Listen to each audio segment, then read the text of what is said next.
What is up, guys? Crowsworn is looking better than ever after the 2021 holiday update. We got a great behind the scenes look from the studio themselves. We have also gotten a lot of images and clips from the official Twitter. And to cap it all off, Relia did an interview with the lead designer Alex talking about Corving Abilities and other cool snippets. So let's slide in. Up first is the oh so treasured Kickstarter updates. We have been told to expect one every 3 or so months to give the studio time to make something actually worth showing. I'm okay with this. They are attempting to keep as much of the lore in later game unspoiled, and that's a great position to take, and the updates have been meaty enough to not cause complaint. In this update, we got our first look at a new boss enemy, who remains unnamed for now.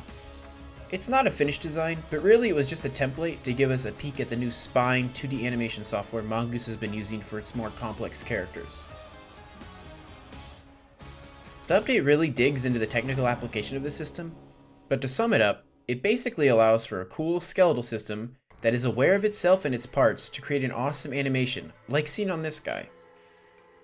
Again, the actual boss AI has not been implemented, this is just to show off the animation in game. Like how the eye tracks the player and the body recoils after firing.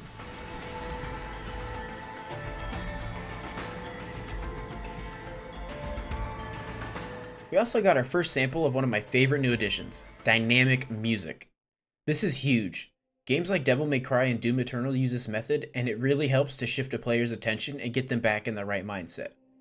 Basically, each track that is dynamic will have phases. For more calm moments, for heavy combat like arenas,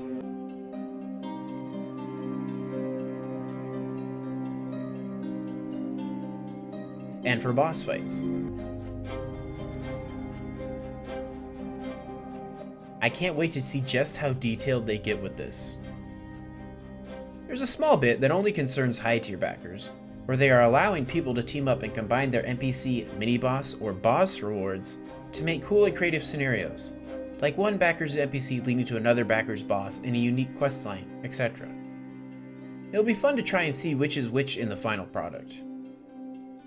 They also went over some other minor things they have been developing in the last few months, like an item management and treasure system, chests and currency, as well as some new bosses and NPCs.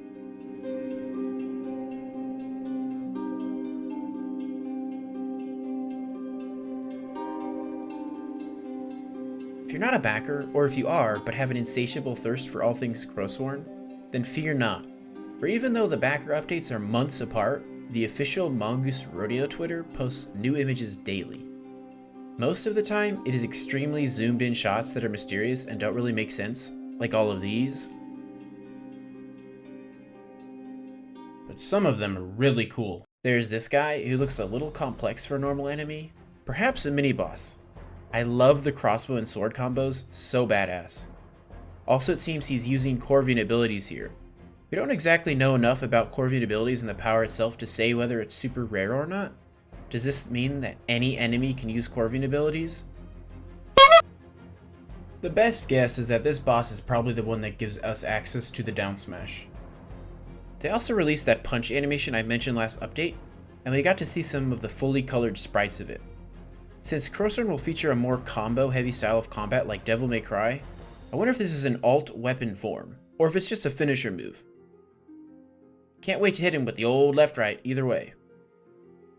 Perhaps the two most interesting things we have gotten from them are one, an image of this guy, with a cool cosmic cloak background and shrouded in mystery. This is just more evidence that we will be heading into that Lovecraft cosmic territory that we loved in Bloodborne, and I am here for it. Secondly, we got a clip of this guy. Seem familiar? The checkpoints in Crowsworn are actually statues of this exact character. Seeing him come to life is really intriguing and super unique. This fellow must be central to the lore, but whether they are an ally or an enemy is yet to be determined. My guess is we work for this guy, but maybe their motives are unclear and we have to discover the truth behind them as we go. It's just speculation at this point. There are tons more cool things to see on their Twitter, so give them a follow, and consider subscribing and liking this video to see my coverage of all things Crowsworn. The last thing we have to cover is the information we got on Relia's recent interview. I'm going to cover the stuff I found important, but I highly suggest checking out the full interview here, as there are a ton of cool tidbits to discover, as well as information on Relia's awesome plans for a collaborative community Corving ability. Firstly, Corving Abilities. These use the in-game mana system to deal damage as well as act as slight utility. For the most part, they will not be used as Metroidvania ability gates, as the devs don't want to force the player to farm mana from enemies to progress. However, I think the down smash will be one, so we'll see how far that goes. There are a ton of Corving abilities. We have 4 confirmed in-game so far: the drill, the beam, the smash, and the hand pull. And I would guess probably double that number in the final game.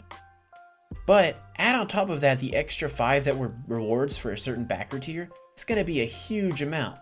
Most of these will be scattered around the world of Fearanndal for you to unlock and discover.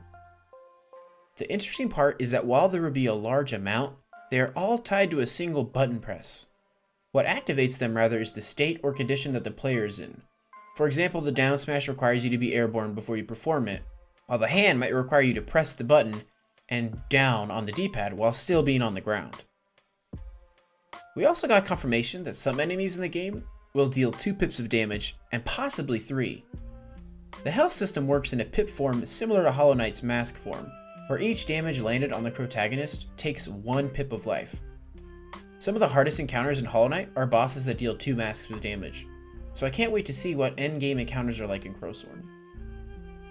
An interesting note is that while the player health is pip based, because Crowsworn's melee differs from Hollow Knight, Crowsworn has a 1-2-3 hit combo where Hollow Knight just has the steady single strike, enemies in Fearanndal are designed so that more often than not, the 3rd hit, which is the most damaging, will do enough damage to kill them. The trick is timing your attacks and spacing to be able to land the 3rd hit. My question is, does the 3-hit combo always activate, like say in Hyperlight Drifter? Or is it like in Blasphemous, where you have to be hitting an enemy to engage the combo?